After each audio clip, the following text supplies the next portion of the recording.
like a Hellcat.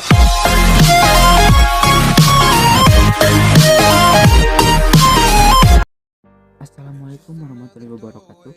Perkenalkan, nama saya Ari Rifansa. Kali ini saya akan membuat video presentasi tentang kewarganegaraan digital. Video ini ada 21 slide.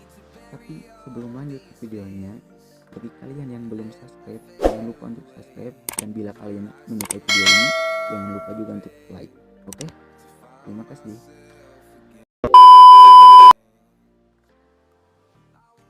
Slide yang pertama merupakan judul dari video presentasi, yaitu kewarganegaraan digital. Dan slide yang kedua merupakan pengertian dari kewarganegaraan digital. Kewarganegaraan digital adalah orang yang sadar akan hal baik dan yang buruk, menunjukkan kecerdasan perilaku teknologi, dan bisa membuat pilihan yang tepat.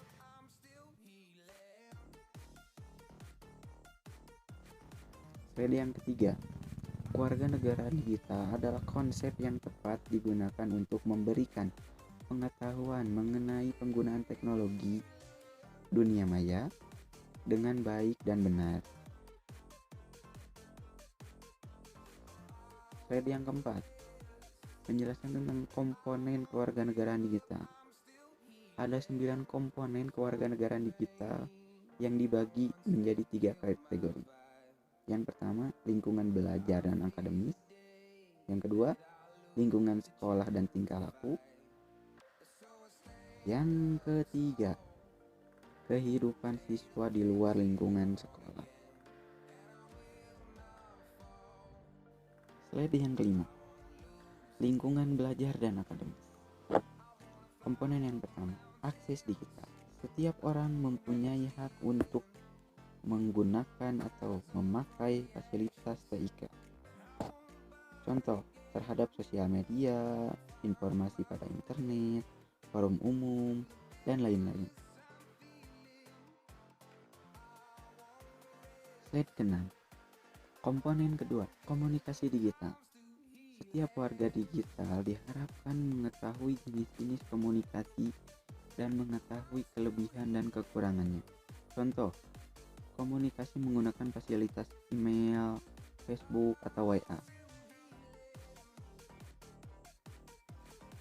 Slide yang ke-7. Komponen 3, literasi digital, yaitu proses belajar mengajar mengenai teknologi. Contohnya seperti e-book, e-textbook yang berisi bacaan. Slide ke-8, lingkungan sekolah dan tingkah laku. Komponen 4, hak digital. Setiap warga digital mempunyai hak privasi, kebebasan berbicara, dan lain-lain.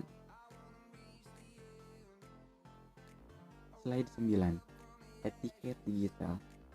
Dibuat dengan tujuan menjaga perasaan dan kenyamanan pengguna lain. Contohnya yaitu tidak membagikan hoaks, menggunakan bahasa yang baik, dan lain-lain. Slide ke-10, komponen 6, keamanan digital. Warga digital harus berhati-hati menjaga informasi dari pihak yang tidak bertanggung jawab. Contohnya seperti menggunakan fingerprint.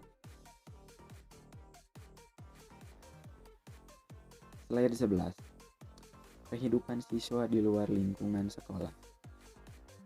Komponen 7, hukum digital mengatur etiket penggunaan teknologi dalam masyarakat. Contohnya, perbuatan melanggar hukum yaitu meretas informasi atau website, mengguna musik ilegal, dan lain-lain. Slide 12, komponen 8, transaksi digital. Dalam jual beli online, penjual dan pembeli harus menyadari resiko dan keuntungan jual beli online. Contohnya, transaksi digital antara lain beli pulsa, membayar tagihan listrik dan internet, dan lain-lain. Slide 13, kesehatan digital. Di balik manfaat teknologi digital, ada beberapa hal yang bisa mengancam kesehatan. Untuk mencegahnya, kita harus menyadari bahaya yang dapat ditimbulkan oleh teknologi digital. Contohnya adalah upaya yang dilakukan oleh pengguna teknologi digital untuk menghindari gangguan kesehatan seperti tidak terlalu lama bermain teknologi digital. Slide 14. THINK. Konsep THINK dalam konsep kewarganegaraan digital adalah tata krama untuk menjadi kewarganegaraan digital yang baik dan benar. Dalam menggunakan alat komunikasi yang disediakan oleh internet, dibutuhkan tata krama komunikasi yang sinkron. Tata krama dalam penggunaan jejaring sosial. Tata krama komunikasi sinkron juga berhubungan terhadap konsep THINK. Yang disebut konsep THINK dalam konsep kewarganegaraan digital adalah tata krama untuk menjadi kewarganegaraan digital yang baik dan benar dalam menggunakan alat komunikasi yang disediakan oleh internet seperti Facebook, Instagram, WhatsApp, dan lain-lain. Slide 15. Akronim THINK. THINK merupakan akronim dari T. Is it true?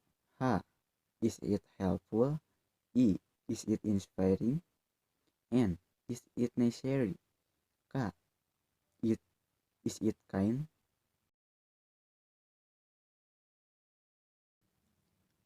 Slide 16.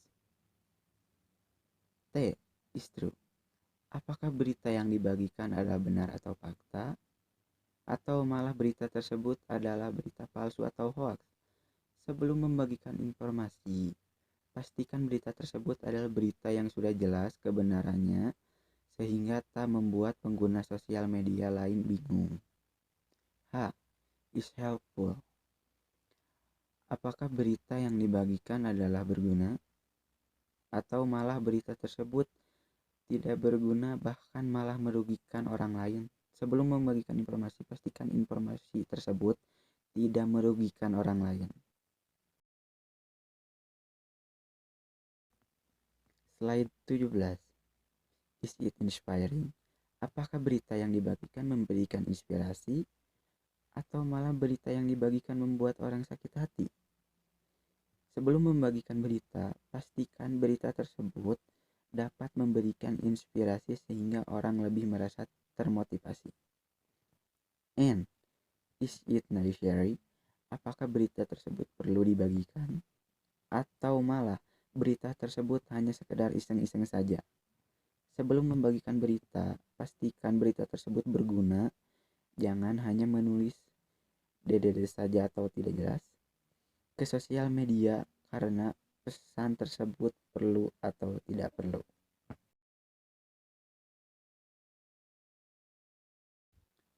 Slide 18. K. Is it kind? Apakah berita tersebut sopan atau malah isi dari berita tersebut hanyalah umpatan? Paling penting, dalam menggunakan sosial media, pastikan isinya sopan. Jangan menggunakan kata-kata kasar.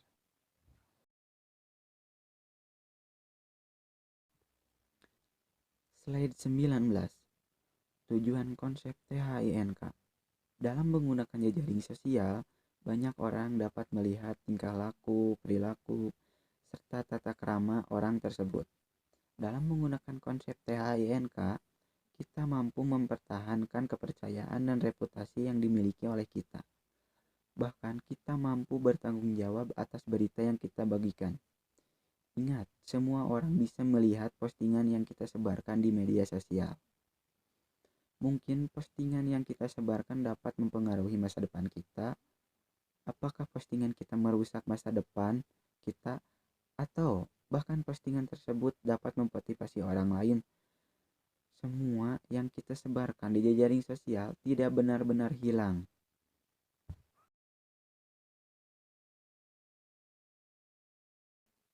Slide 20. Tujuan konsep THINK. Tidak semua yang ada di media sosial itu adalah hal yang lucu. sebagai contoh dalam menyebarkan meme. Sebenarnya secara tidak langsung kita sedang bully atau membuli orang lain. Menjadi orang yang baik hati di media sosial merupakan hal yang seharusnya setiap orang lakukan. Tidak perlu menggunakan kata-kata kasar jika tidak menyetujui pendapat orang lain.